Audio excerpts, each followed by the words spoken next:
and welcome on yet another episode of Gusto with GD. Catch the enthusiasm and follow the passion stories of some of the great illustrious individuals in a fun-filled entertainment talk show, Gusto with GD. तो आइए मिलते हैं कुछ ऐसी शख्सियत से जिन्होंने अपने इस जज्बे और पैशन से ये मुकाम हासिल किया है. Brought to you by Unified Brains in association with Passion Vista, your very own luxury lifestyle and business channel. Tourism partner Gujarat Tourism. So let's wait no further and start with this fun-filled entertainment journey. आज हमारे show पर एक नहीं, दो नहीं, तीन ऐसे युवा मौजूद हैं जिन्होंने देश विदेश में इंडिया का नाम रोशन किया है. एक ने यूनेस्को में तो दूसरे ने WHO में और तीसरे की बात करें तो UN हेडक्वार्टर तक इंडिया का नाम रोशन करने वाले कुछ ऐसे लोगों से आज हम आपको वाकिफ कराने वाले हैं. नेशनल यूथ आइकन का खिताब जीतने वाले, अपने इंडिया का नाम रोशन करने वाले, गुजरात में छुपे हुए कुछ ऐसे सितारे जिनके पैशन से रूबरू होंगे आप. तो फिर देर किस बात की है? Let us call these young and aspiring youth icons and begin our show, Gusto with GD. Please welcome very talented Madhish Parekh. तो सबसे पहले मुझे कॉल आया जिसमें इंट्रोड्यूस किया गया है कि एक टॉक शो है गस्टो विद जीडी, तो जिसमें आपको सिलेक्ट किया गया है. तो मैं सोचा यार कॉलेज में जिस जीडी से भागते थे वही वापस आ रहा है, क्या होगा इसमें. फिर समझ में आया भाई ये जीडी मतलब ग्रुप डिस्कशन नहीं है, मतलब बल्कि जीडी सिंह है, मिस्टर जीडी सिंह. फिर मैंने उनका यूट्यूब चैनल पे जाके देखा यूनिफाइड ब्रेन्स, तो आई अंडरस्टूड भाई it is a talk show and where they are going to invite some inspirational young icons from the community and I was very much excited to be a part of this and yeah, that's all. उत्साह से भरे उमंग Modi. When I was invited for the show Gusto with GD, so I was very curious. मुझे ऐसा लगा कि ये कुछ नया एक्सपीरियंस मेरे लिए हो सकता है जहाँ पे मैं अपने बारे में कुछ बता सकूँ, क्योंकि जैसे मैंने इनविटेशन में देखा था कि इसमें हम अपनी लाइफ के बारे में, मोटिवेशन के बारे में डिस्कस करेंगे, और इसलिए मुझे ऐसा लगता है कि ये एक ऐसा प्लेटफॉर्म है जिसे मैं अपने आप को एक बेहतर तरीके से एक्सप्लोर कर सकता हूँ. जिनका साथ देने आ रही हैं यंग एंड ब्यूटीफुल प्रार्थी शाह.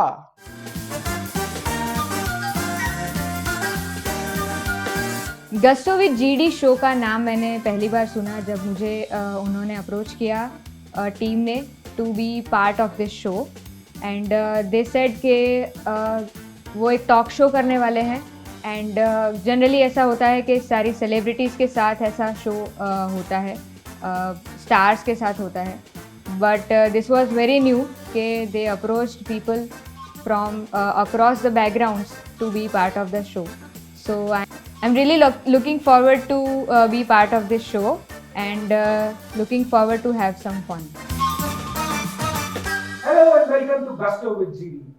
मैं आप सबको पूछना चाहूंगा कि आज इस शो पर आकर के आपको कैसा लग रहा है?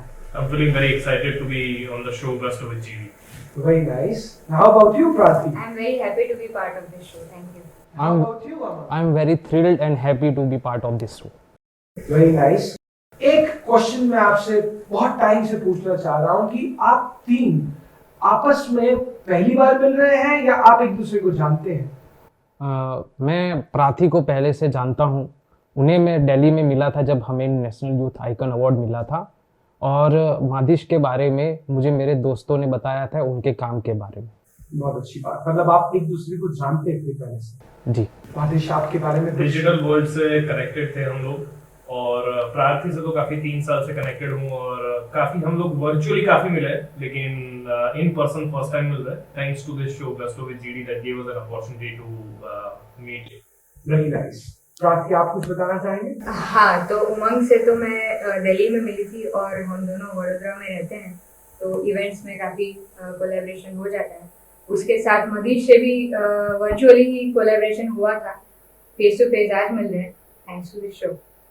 इतनी छोटी सी उम्र के अंदर मैं ये देख रहा हूँ कि ये यूथ आइकन मेरे सामने आज तीन यूथ आइकन, और वो भी गुजरात से. इसके पीछे का कोई स्टोरी, इसके पीछे का कोई पैशन, कोई उद्देश्य? बिकॉज मैं ये देखता हूँ कि यूथ आज की डेट में ये सब चीजें छोड़ के बाकी सब कुछ करने को तैयार है, ठीक है, बिकॉज ये एक ऐसा काम है जिसके लिए ना तो आप पैसे मिलते हैं, ना ही आपको शाबाशी मिलती है। तो ऐसी क्या चीज थी जिसने आपको प्रेरणा दी? आपसे शुरू करेंगे। तो मैंने हमेशा ही सुना है कि लोग कहते हैं भाई यूथ इज द फ्यूचर, युवा भविष्य है। तो मैंने ये फैक्ट से डिसएग्री किया और मैंने सोचा भाई यूथ फ्यूचर नहीं है, यूथ प्रेजेंट है। बस ये थॉट के साथ मैंने काम करना शुरू किया and I think this has motivated me. क्या बात है, यूथ फ्यूचर नहीं है, यूथ है प्रेजेंट।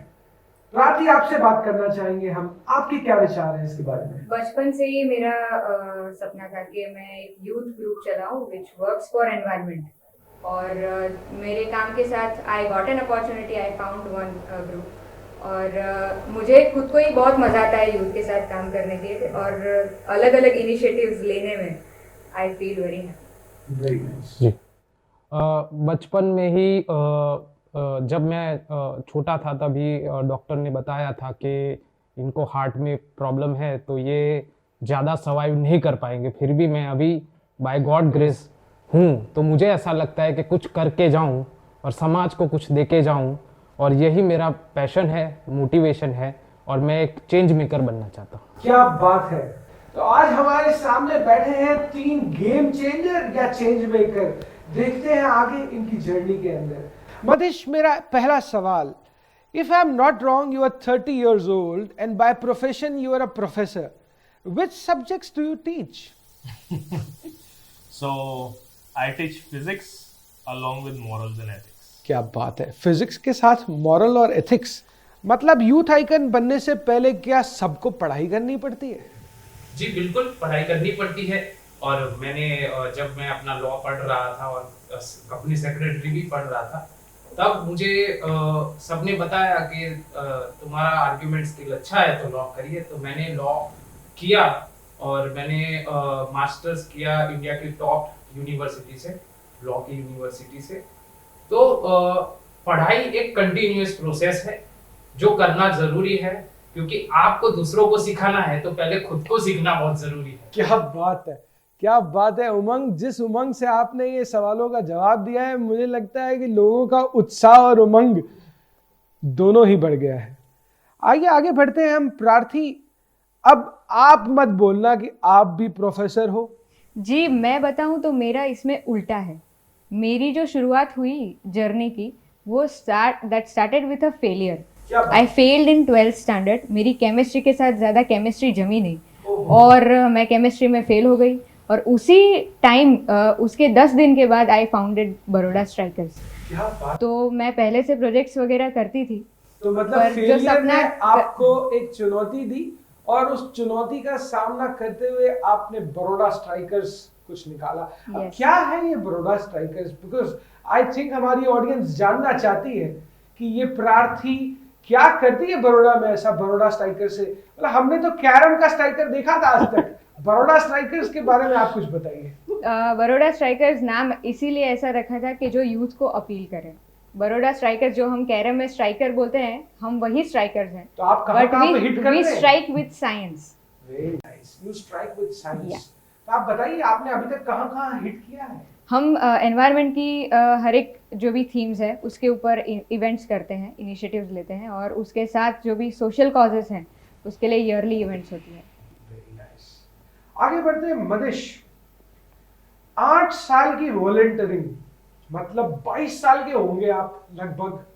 अब इतना जल्दी आपने अगर ये सब कुछ शुरू किया, क्या मोटिवेशन था उसके पीछे? 22 साल का लड़का, आज की डेट में मुझे नहीं लगता कि कोई भी आदमी 22 साल पे वॉलंटियरिंग करने का सोचेगा, बिकॉज वॉलंटियर्स को पेमेंट तो मिलती नहीं है। तो ऐसा क्या था मदिश जो आपको उत्साह दिया? तो एक चीज़ तो मैं 22 साल पे समझ गया था, भाई एजुकेशन से ज़्यादा लर्निंग इम्पॉर्टेंट है। और मैंने कंप्यूटर इंजीनियरिंग में एडमिशन लिया था और सोचा था कि मैं टेक्निकल फील्ड में आगे बढ़ूंगा, लेकिन एक ऐसा अपॉर्चुनिटी आया लाइफ में जहाँ पे एक ब्लड डोनेशन कैंप में मेरे को वॉलंटियरिंग का पहला मौका मिला था, तो जहाँ से मेरा वॉलंटियरिंग जर्नी शुरू हुआ। और वो करने के बाद मुझे जो सेंस ऑफ सेटिस्फेक्शन मिला है कि मतलब I am doing something for the community, I think that really triggered no this is the right shoe for me, है ना, I should step into that shoe and walk the rest of my life. तो यहाँ से वो मेरे को motivation मिला और मैं समझ गया कि I am not made to fix the computational errors, I am made to fix the societal challenges that exist in the community. And this is how it has started, and I am really passionate about doing this, and I am enjoying what I am doing. Generally boys जो होते हैं अपने teenager के अंदर वो enjoy करना जानते हैं, घूमना फिरना जानते हैं, मस्ती मारना जानते हैं। मैंने सुना है आपको इंदिरा गांधी एनएसएस अवार्ड मिला, कुछ उसके बारे में बताएंगे? हाँ जी, so I am also enjoying whatever I am doing. I am also traveling, but with a purpose, not without a purpose. So we all live a life, है ना, it should have a meaningful purpose. तो बस वही meaningful मैं travel करता हूँ चीज़ों के लिए। और जैसे बताया कॉलेज से मैंने वॉलंटियरिंग जर्नी शुरू किया, तो मैं ऐसे ही जब शुरू किया तब तो काफ़ी सारे स्टिग्मास रहते हैं, मतलब वॉलंटियरिंग के साथ जैसे आपने बताया कि कुछ मिलता नहीं है, so you gain nothing but you gain satisfaction, है ना, वो सेंस के साथ काम किया। मेरे साथ तो कॉलेज से ही मैं टॉपर रहता था, है ना, तो मैंने जब शुरू किया तो मेरे फ्रेंड्स बोलते थे यार क्या टाइम वेस्ट करता है, फालतू का बकवास है ये सब मत करा कर। तो मैं करता गया, और हमारे सोसाइटी में भी एक स्टिग्मा है ना, जैसे social service, NGOs, nobody cares, है ना, तो मैंने घर पे भी नहीं बताया था मैं क्या करता हूँ, because my family also expected that I study well, do something further. लेकिन along with the volunteering I made sure that I'm getting good marks, and I used to top in my college, university, तो ये सब चलता रहा। और धीरे धीरे मैंने काम किया कॉलेज लेवल पे एज अ स्टूडेंट। जब मैंने किया तो फिर स्टेट गवर्नमेंट ने मेरा रिकमेंडेशन डाला, भाई एक यूथ है कॉलेज में इतना काम कर रहा है, काफ़ी सारे इनिशिएटिव्स पे काम किया, education, women empowerment, environment, youths को एंगेज किया, इंडिया को नेशनल लेवल पे रिप्रेजेंट किया, फिर इंटरनेशनल लेवल पे भी रिप्रेजेंट किया। तो स्टेट गवर्नमेंट ने एक फाइल पुट अप करके सेंट्रल गवर्नमेंट को भेजा, and that's how they considered my recognition to my social fragments. And then one day, one fine day, a letter comes to my house from the President of India that you will be honored with the President's Award. तो मेरे parents तो देख के ये क्या हो रहा है, मतलब तूने ऐसा तो क्या किया कि प्रेसिडेंट तेरे को बुला रहे हैं अवार्ड के लिए? So there was a complete blank expression on the face. तो फिर then I shared this is what I have been doing, and Was there a moment of joy? इस समय आपको आज अगर आप उस दिन को याद करते हैं आपको कैसा लग रहा है? yes, I always get goosebumps when I remember that day, because that very day I was able to take my parents to the president's house and witness the entire gracious moment that was happening, and that really changed my life.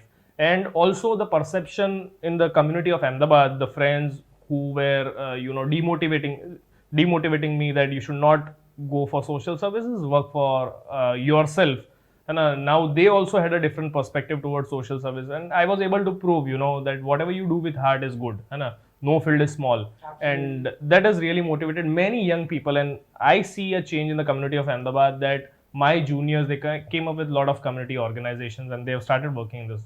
क्या बात है, अभी हमने मनीष से सुना कि giving back to the society is utmost needed.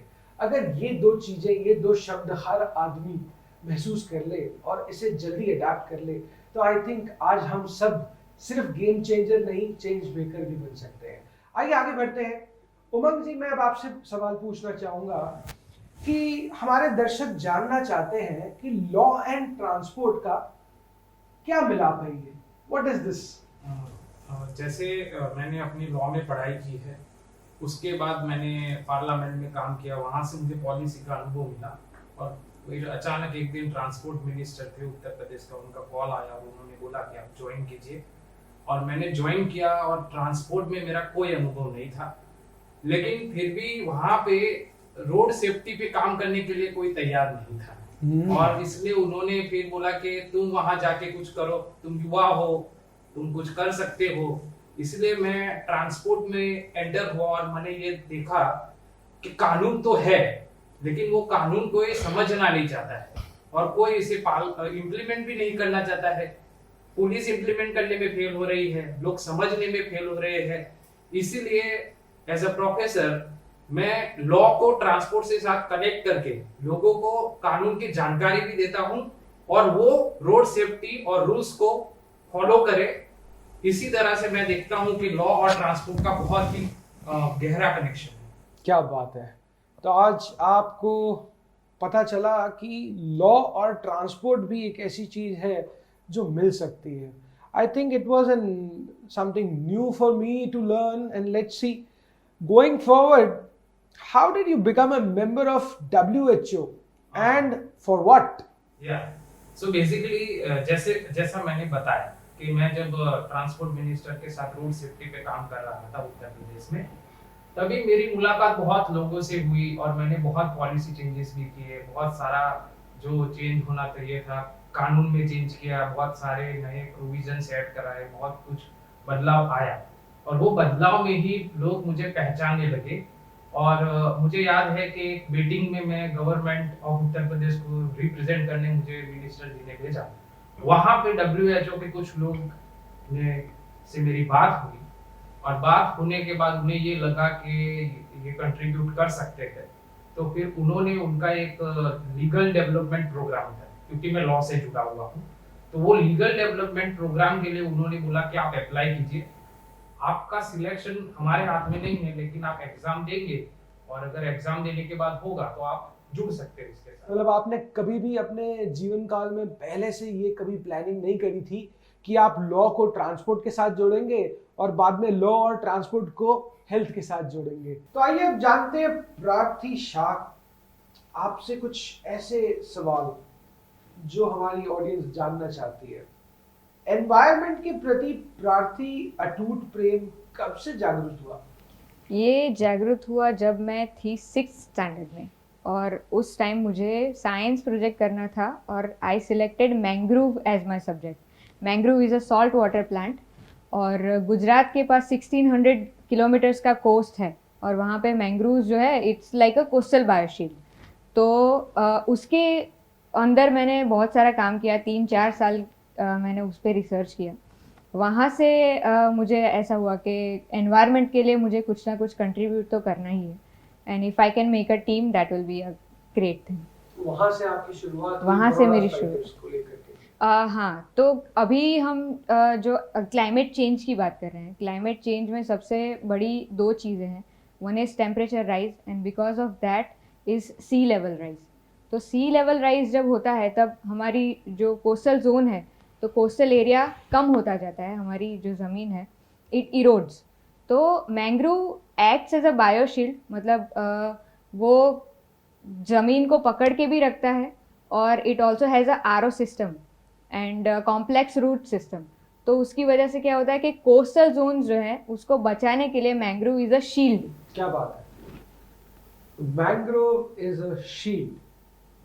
UNESCO association की जब हम बात करते हैं तो आप मुझे बताएंगे कि ये यूनेस्को और मैंग्रोव्स और आपका ये बरोड़ा स्ट्राइकर्स, ये तीनों चीजें कहाँ से मैच करती हैं? बिकॉज यूनेस्को के अंदर तो हमने सुना आज तक कि UNESCO is like a society wherein they help for education and all that. So Right. आप थोड़ा सा उसके ऊपर कुछ अपने व्यूज प्रकट करेंगे? हाँ, तो before I pursued my masters, मेरा ग्रुप जो एनवायरनमेंट पे काम कर रहा था इट वॉज ऑलरेडी रनिंग। तो एनवायरनमेंट पे मेरा फोकस था, बट हेरिटेज दूसरा एक ऐसा सब्जेक्ट था जिस पे मुझे बहुत इंटरेस्ट था। सो आई थॉट के why don't I club that. So उसमें मैंने एक सब्जेक्ट निकाला नेचुरल हेरिटेज। तो नेचुरल हेरिटेज के लिए मैंने वहाँ से काम शुरू किया and UNESCO category 2 centre which works for natural world natural heritage sites, तो उसमें जाके मैंने as a world heritage assistant काम किया। क्या बात है, काफ़ी बढ़िया जर्नी रही है आपकी भी। और आई वुड से दैट आपकी इंस्पायरिंग स्टोरी के बारे में हम आगे भी बातचीत करते रहेंगे। Welcome back, you're watching Gusto with GD. So my first question now to all of you, since we are shooting the season 1 here in Gujarat and Ahmedabad is known as a World Heritage City, क्या आप सबने गुजरात दर्शन किए हैं? अगर किए हैं तो ऐसे कोई चुनिंदा खास लोकेशंस जो आपके दिल के करीब हैं, क्या हम जानना चाहेंगे? जी बिल्कुल, मुझे ऐसा लगता है कि सिद्धपुर एक ऐसी जगह है जहाँ पे मैंने विजिट किया और मुझे ऐसा लगा कि वो बहुत ओल्ड एंड ऐसा सिटी है जिसको रिकॉग्नाइज नहीं किया गया है। और बहुत बढ़िया। प्रार्थी, आपके कोई ऐसी खास लोकेशंस जहाँ आप कभी गए हैं, विजिट किया है? वैसे तो गुजरात में सारी लोकेशंस जो हेरिटेज हम कंसीडर करते हैं हमने विजिट की है, पर सबसे अच्छी मुझे जो लगती है वो है कच्छ, क्योंकि कच्छ में हम देखें तो वैरायटी बहुत है. It has a mix of culture and nature, और white Rann of course is the best thing. तो आपका वहाँ जाना हुआ है कभी? हाँ, मैं 2 बार गई हूँ और शायद इसके बाद नेक्स्ट मंथ भी जाऊँगी. क्या बात है। और आप? I'm very fond of heritage sites, and I'm very proud that I'm born in a World Heritage City. क्या बात है। एंड अगर मेरे कोई साइट वर्ल्ड हेरिटेज साइट बहुत ही डियर है मुझे, तो वो है रानी की वाव. उसका कंसेप्चुअल रीज़न ये है कि आज पूरा दुनिया तो बात करता है कि राजा ने रानी के लिए ताजमहल बनाया था, लेकिन रानी की वाव जो है वो रानी ने राजा के लिए बनाई थी, और वो 1200 साल पहले बनाई थी. So this is a very beautiful message that should go to the rest of the world. और मैसेज तो जाएगा ही जाएगा. आज 100 रुपए की नोट में रानी की वाव सबके जेब में तो चली गई है. So I think moving on, let's move on to our next segment of questions. मैं आप सबसे एक जनरल क्वेश्चन पूछना चाहूंगा कि आप तीनों की फैमिली कितनी सपोर्टिव रही थी ये सब चीजों को लेकर के. आपसे शुरू करते हैं. सो मेरे फैमिली से तो बचपन से ही ऐसा एक वैल्यू इंस्टिल किया था कि कोई भी हो उसकी हेल्प करनी चाहिए, है ना. So that sort of culture was within me, है ना. लेकिन कभी ऐसा समाज में आके सोशल सर्विस का मतलब कल्चर मेरे घर में तो नहीं था. जैसे मैंने बताया कि बाद में मैंने पहले तो मैं करने लगा, है ना, फिर उसके बाद जाके मैंने बताया, तो मेरे घर से काफ़ी एक्सेप्ट किया ये चीज़ को कि बहुत अच्छा कर रहा है, और फैमिली से अच्छा सपोर्ट भी मिल रहा है मुझे. आपके साथ में? मेरे फैमिली में मेरे दादाजी और नाना जी बोथ वर फ्रीडम फाइटर्स, तो शायद समाज सेवा तो ब्लड में ही है, पर और मेरा फैमिली जो है बहुत ही सपोर्टिव है.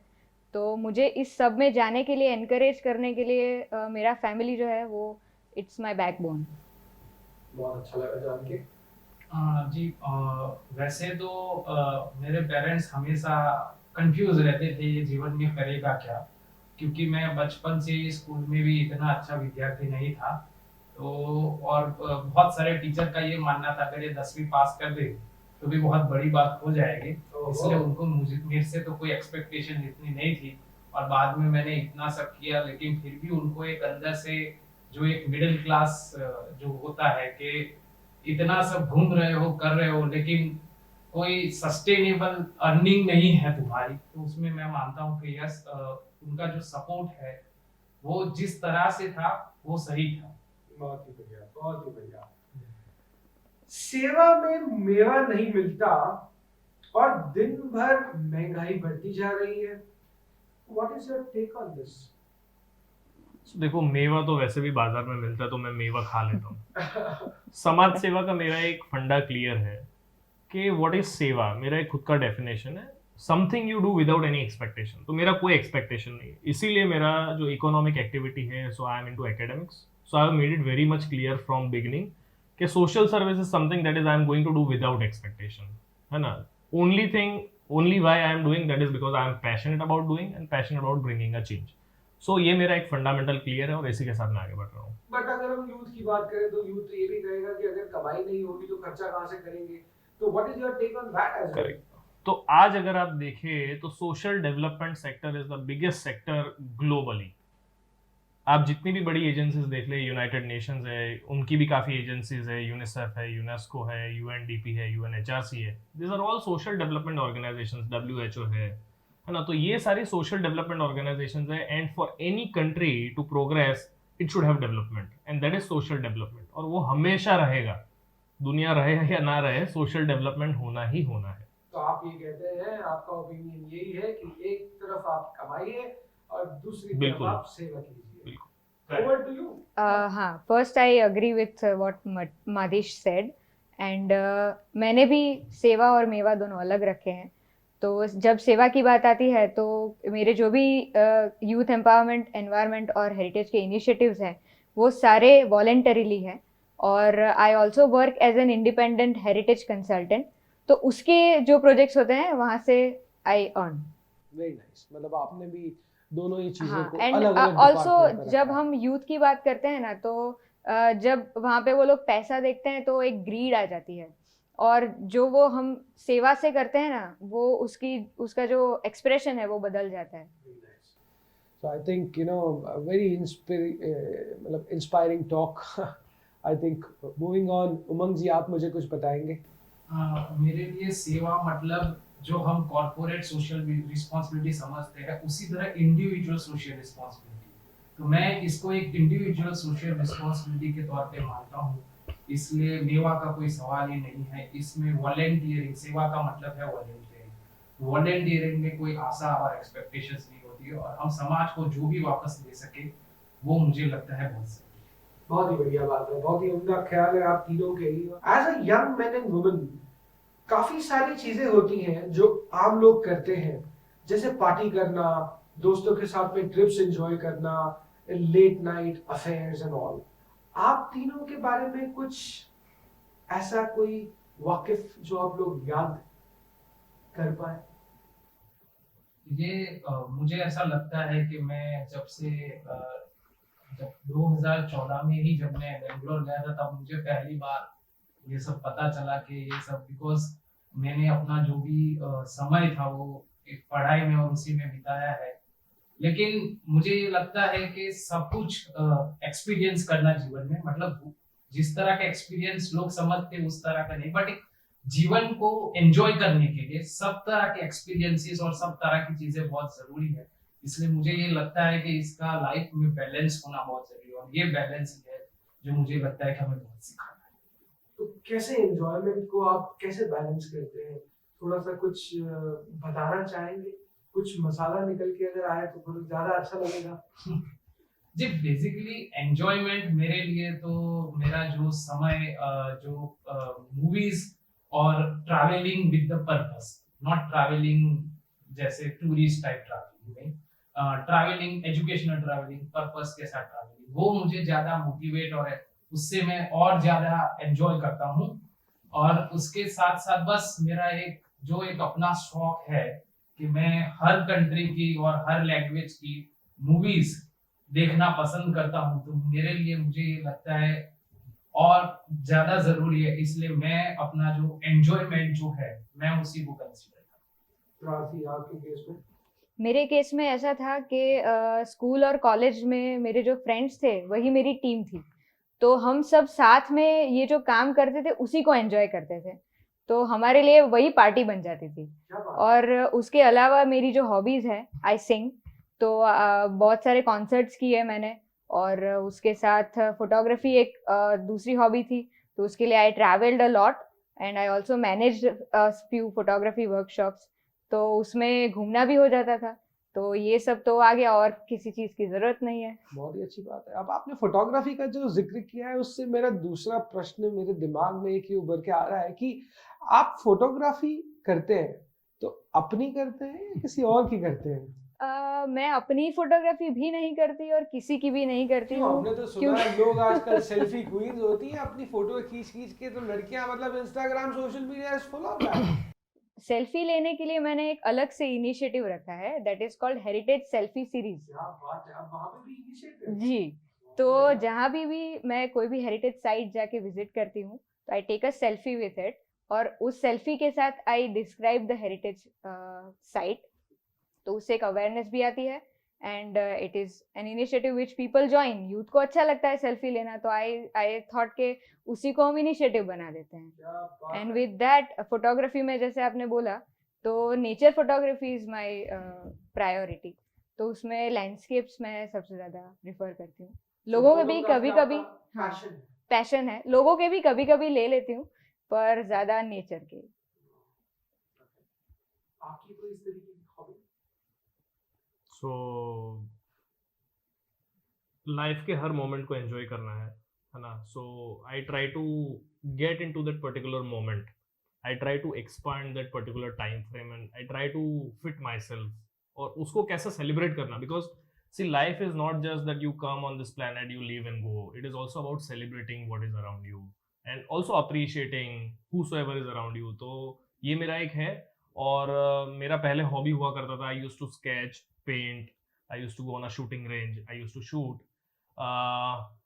दूसरा, काफ़ी लोगों का हॉबी रहता है कि you read books, and a lot of people read books, but I've never got into that hobby.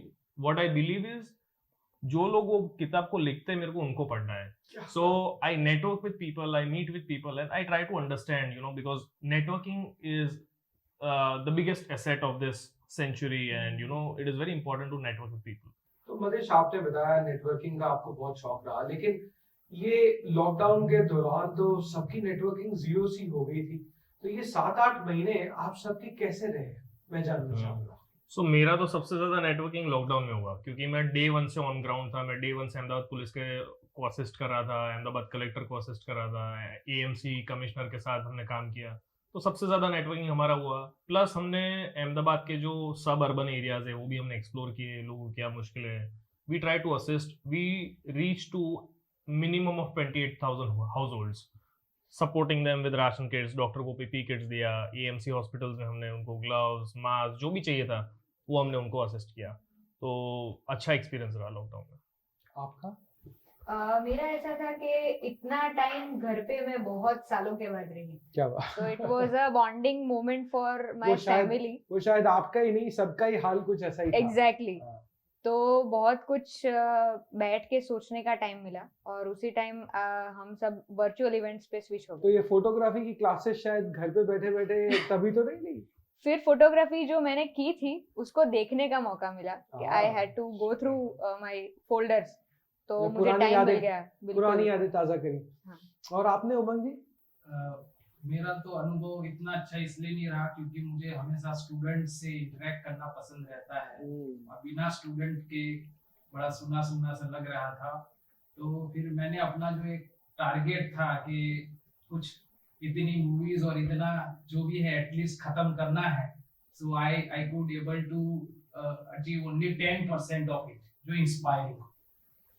प्राप्ति, अगर हम आपकी बात करें तो आपकी पैशन जर्नी किस तरीके से रही और उसमें क्या उतार चढ़ाव रहे? मेरी पैशन जर्नी में मैं देखूं तो सक्सेस से ज्यादा मुझे फेलियर्स मिले हैं. मतलब I can call it setbacks. पर वो सेटबैक्स मुझे उतना ज्यादा मोटिवेट करते थे, जो मतलब अभी जिसके लिए वो जो सक्सेस है वो मेरे लिए एक बस माइलस्टोन है. तो एक एक माइलस्टोन चला जा रहा है, और मुझे ऐसा लगता है कि मेरी जो जर्नी है वो मैं खुद नहीं लिख रही हूँ, तो कोई और है, कहीं और से आ रहा है. तो I am just walking on it. और लाइफ की जिस केमिस्ट्री के अंदर आप फेल हुए थे, आज किस तरीके से चल रही है आपकी केमिस्ट्री? अब ऐसा हो गया है कि एनवायरमेंटल साइंस वाले स्टूडेंट्स आके मुझसे पढ़ते हैं एनवायरमेंट. तो थोड़ा उल्टा हो गया है. बट एजुकेशन तो डेफिनेटली हमारे लाइफ में बहुत काम लगता है. तो मदेश, आपसे पूछना चाहूंगा कि शूटिंग का शौक है आपको, तो कभी आज तक किसी लड़की के दिल को शूट किया है? So shooting is first of all a very risky sport. संभल के खेलना पड़ता है, बहुत कंसंट्रेट भी करना पड़ता है, और वो हद तक मैं कभी वायलेंट हुआ नहीं हूँ. मतलब अभी तक आप रिस्क फ्री खेल रहे हो? No, I've risked earlier, so every moment is special, so you need to enjoy the moments of life. Correct. तो बड़ा ही पॉलिटिकली करेक्ट क्वेश्चन और आंसर था, बट आई थिंक कि ठीक है, आगे हमारे पास में काफी टाइम आएंगे जहां हम आपसे ये सब चीजें दोबारा पूछेंगे. So moving on to our next segment, जिसका नाम है कभी हाँ कभी ना. और आप सबको बता दूं कि ये जो सेगमेंट है इसके अंदर हम आपसे कुछ सवाल पूछेंगे, और जिसके सही जवाब का आपको जवाब सही नहीं देना. इसका मतलब ये है कि अगर आपका सवाल का जवाब आपका यस है तो आपको आंसर देना है नो, और अगर आपके सवाल का आंसर नो है तो आप आंसर देना है यस. चलिए वेरी ट्रिकी. कुछ शुरू करते हैं. बचपन में चालू क्लास में कभी टिफिन खाया है आपने? क्या बात है, क्या बात है, सभी ने खाया है. एग्जाम में चिट ले गए हो कभी? यस है कि नो है? किसी टीचर पे क्रश आया है? सही में नहीं आया? आया घुमा लो. ग्रुप स्टडी के नाम पे पार्टी की है? राती सच्ची बोल रहे हो? सच्ची में नहीं. बिल्कुल नहीं करी. वो रह गई अभी हो बाकी. ही नहीं सकता, मानने को ही मैं तैयार नहीं. वो भी बाकी है, वो कर लूंगी. अच्छा, पड़ोसी की घंटी बजा के भागे हो? भागे हो? कितनी बार? एक बार, दो बार? काफी बार। ओ बाप रे, रोज का काम था। हाँ? उमंग, तुमने किया कभी? नहीं। लव लेटर किसी को तो जरूर लिखी होगी, इतनी सारी मूवीज देखते हो। नहीं लिखी? तो आज से लिखना शुरू करो यार, बहुत टाइम हो गया। कब लिखोगे? प्रोफेसर तो बन गए हो। अंधेरे से डर लगता है किसी को? नहीं लगता कि लगता है? नहीं लगता है। कभी किसी लड़की के, आपके केस में लड़के को आपने कभी प्रपोज किया हो? Have you ever told your parents about your first crush? नहीं बताया? नहीं बताया? झूठ बोल के मूवी देखने गए हो? आपके केस में तो जरूर गए होगे। इंटरनेशनल ट्रैवल करते टाइम फ्लाइट के सामान चुराया हो कभी आपने? फ्री का खाना दबा के खाया है और पेट खराब हो गया हो? कहाँ किया था? शादियों में किया था? पेट खराब नहीं हुआ। अपने नेटवर्किंग का फायदा पर्सनल काम के लिए लिया है? नहीं लिया कि लिया है?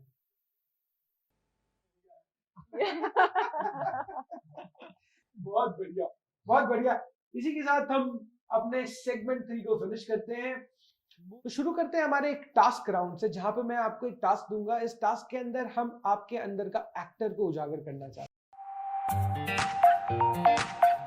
मैं आप तीनों को एक एक कैरेक्टर दूंगा और 2 मिनट का समय दूंगा। वो 2 मिनट के अंदर आपने उस कैरेक्टर को पेश करना है हमारी ऑडियंस के लिए। Fine.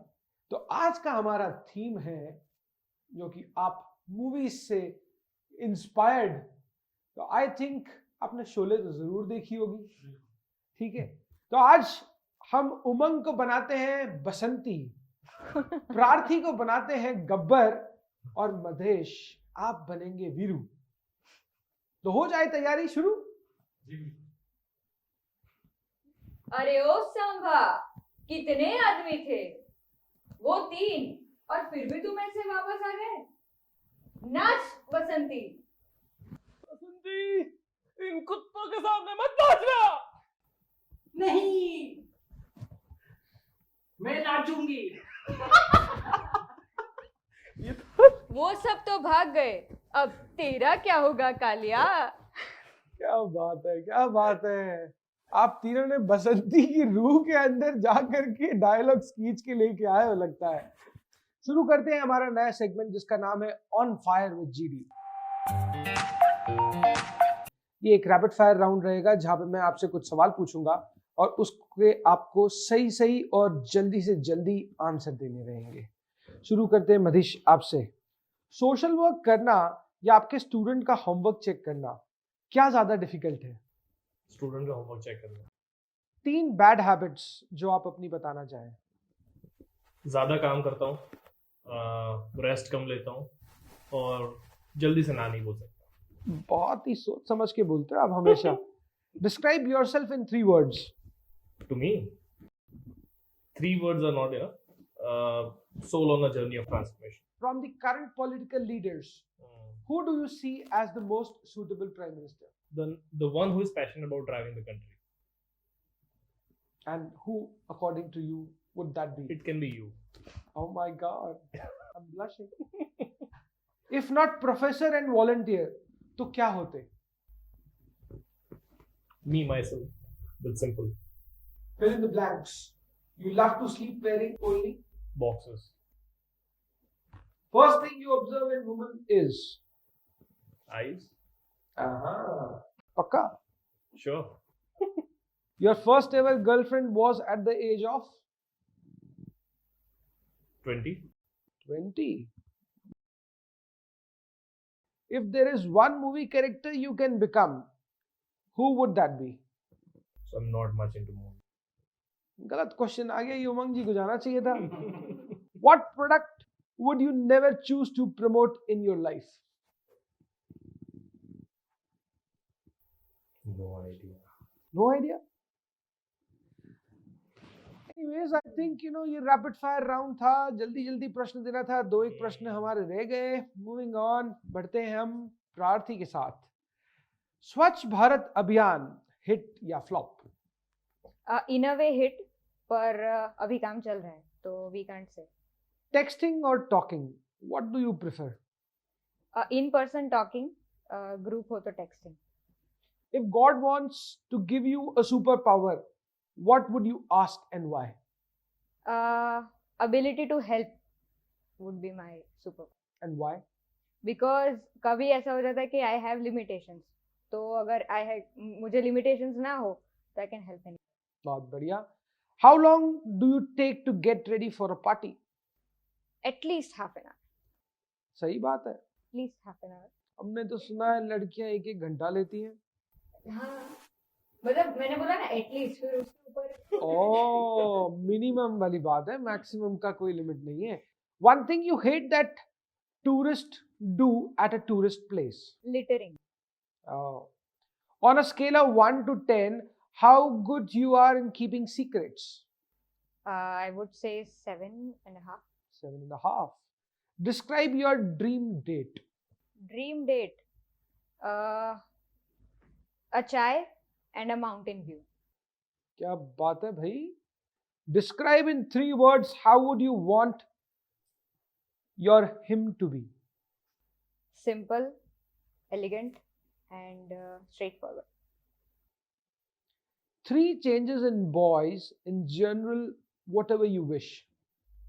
3 changes in boys. It's a very difficult question, वैसे. But वो टाइम पे ज़्यादा ध्यान दे सकते हैं. Then they could give more attention to their partners. जब वो काम पे ज़्यादा फोकस करते हैं. And third would be how they talk to girls. That is the most important. Okay, very good. Overall, I think you've done fairly good job. Umang, आप पे आते हैं. तो उमंग, फाइन किसके लिए लेना चाहिए? मास्क के लिए या हेलमेट के लिए? दोनों पहने हो तो? दोनों पहने तो फाइन की जरूरत ही नहीं. तो हेलमेट के ऊपर मास्क पहनने का भी फाइन लगेगा? हेलमेट के ऊपर नहीं, मैं पूछ रहा हूँ. जस्ट तो फाइन आपके हिसाब से मास्क और हेलमेट दोनों के लिए एप्लीकेबल है? होना चाहिए. One word for current Indian economy. कोई Tell me 4 movie जिसमें एक्टर एक्ट्रेसेस डबल रोल किए. 420 and गोपी किशन and